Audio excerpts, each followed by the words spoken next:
Фидес Хюсейн, наследницата на великата баба Ванга, един феномен, роден да вижда отвъд видимото. Всъщност, вие сте била само на 7 години, когато сте разбрали, че носите тази способност в себе си. А пък на 11 години вече сте била прочута. Аз на 7 години дали знам, че съм била ясновидка или не, защото все пак съм била малко дете. Но съм предсказвала на хората и оттам нататък вече се прочух. И на 11 години, както нашата духовна майка Леля Ванга е казала, в два вестника, 73-та година, мен ке ми наследи момиче от Шумен. Но тя е манинка, ке стане девойка, ке стане нова Ванга. И първите клиенти, които ми ги изпрати, като бях на 11 години, двама мъже бяха от Търново. Какви бяха тези мъже? Как помните тяхната история? Разкажете малко повече за тях. Аз вече бях на 11 години. Не знам за какво са дошли, защото аз съм приемала страшно много народ.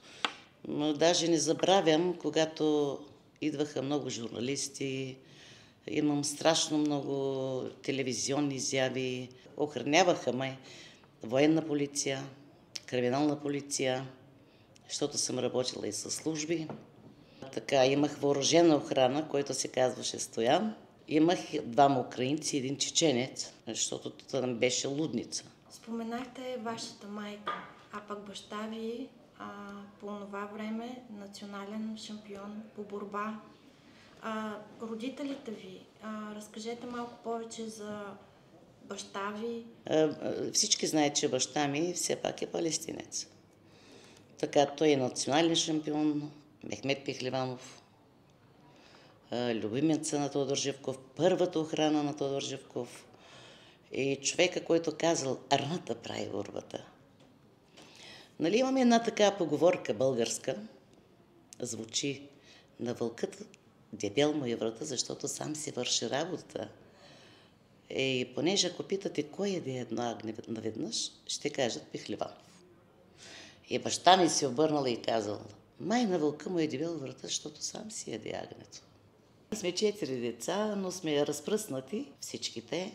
Аз съм тук сама и имам син, който живее в Шумен. Разкривала сте множество престъпления. Полицията започва да ви търси за помощ, за изчезването, за издирването на хора. Помогнали сте. Последният случай, по който сте работили заедно с полицията, е свързано с убийството на Евгения Владимирова. Не, аз с тях не работих с полицията. Аз само ги уведомих, че тя е убита от едика кой си, е изхвърлена по река към Перник. Защото дойдоха на това момиче родителите при мен. Баща й чакаше вънка, майка и брат й влязаха при мен. Брат й направо щеше да скочи отгоре ми, когато казах, че в събота ще се върне. Тя пак в събота се върна, но след месец. А пък аз тогава се обадих на второ районно и ги уведомих, че е убита още веднага, след втория ден, когато беше убита. А те я намериха след един месец. Това е последния случай. Първият е през далечната 96-та година в предварителен разговор. Вие ми го споменахте и разказахте. Разкажете го и сега. Значи, майка и дъщеря живеят в апартамент, аз бях в Шумен. Тогава чакаше много народ, виждам една майка плачеща в черно и я извиках. И мъжът ѝ живееше във Франция, тя заминала за няколко дена при него и оставя дъщеря си, има ли немска овчарка, с кучето с немската овчарка, 20 годишна студентка. И когато се връща от Франция, намира дъщеря си убита и кучето. И аз я погледнах и казах: "Дъщеря ти е убит от македонец Артан и се крие във Варна". Дори дадах и адреса. И вече службите го намериха. Търсят ли ви и обикновени хора за изчезналите си деца, родители, близки? Обикновени нямам вече отдавна. Много интересна история и за момиче от Родопите. Родопите, той е бял кахър за мене, защото обадиха със службите, питаха ме, търсили са на 33 години жена, която излязла от вкъщи до комшиите и оттам нататък няма следа. Това беше януари месец, те ми се обадиха март и аз викам, виждате ли гората отсреща? И те викат, ние минахме оттам, няма там, викам, пустиня има отдолу, там са и самоубила момичето и за секундата я намерих. Помагате на всеки, стига да не е кърмично наказан, сте казали вие. Какво означава човек да е кърмично наказан? Ще ви кажа, кърмично обременен човек, кърмично, карма.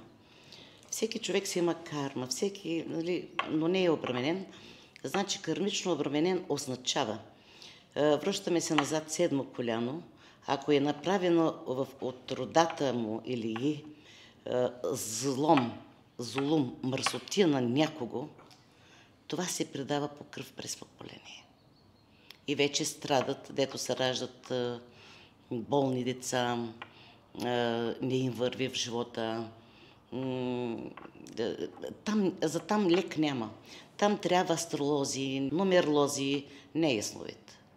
Ясновидеца няма как да й помогне. Аз не съм над Господ.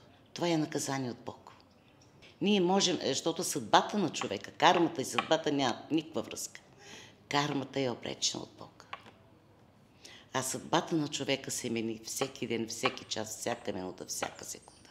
И затова в културните страни всички хубави хора, нормални хора, културни хора имат си психоаналитици, ясновици. Идват при вас хора да търсят щастието, да им помогнете, да им покажете пътя към успеха. Връзвали сте безброй червени кончета на Въобще не съм вързала въобще червени конци. Това бяха едни психолози, които ги пита какво работят, защото аз не знам те какво работят изобщо. Психолога какво може да работи, не мога да кажа, защото те четат някакви книги. То трябва да има заложено в тебе. Ти трябва да имаш трето око, трябва да виждаш. Един ясновидец не може само ясновидец да бъде. То трябва да бъде магьосник, лечител и да работи с силата на мисълта. Аз сега съм на няколко фирми лична ясновидка. Значи, ако има нещо, не може да има нещо. Всеки ден им водя бизнесите. Трябва да се случи това нещо, точка. За успех, за кариера. За всичко. Аз работя с 3 специалисти в момента от емирства. Казва се Шаржа. Това е бившото летище на Дубай. Това са хора, които дигат човечеството.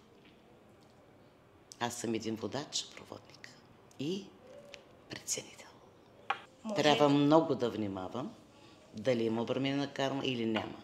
В магии никога не съм вярвала. Не, че не го виждам, то съществува от хилядолетие. Но вяра няма. Точно това ми беше следващия въпрос, тъй като предварително ми казахте, че в магии не вярвате. Обаче нищо общо няма с виждането ми. Ние не го говорим, ние го махаме. Без да говорим. Какво може да ви накара да изгоните даден човек? Човекът с ясновидката няма връзка. Човекът е добър човек. Дава залъка си от устата. Но ясновидката не прощава. Има ли ситуация, даден момент, даден човек, когото се запечатал в съзнанието ви и никога няма да забравите неговата история? Аз по принцип, когато предсказвам, при мен човек седи от 2 минути до 7. Не повече. Да. Аз не обичам да дърпам локуми или да говоря глупости. Аз раз решавам проблема и човека си тръгва. Хората са толкова обезверени, защото ние сме 4 милиона, едно време имаше 3 милиона ясновидки. Нещо, което история, която наистина няма да забравите, която ви останала в съзнанието. Аз, когато предсказвам, директно изключвам. Не помня.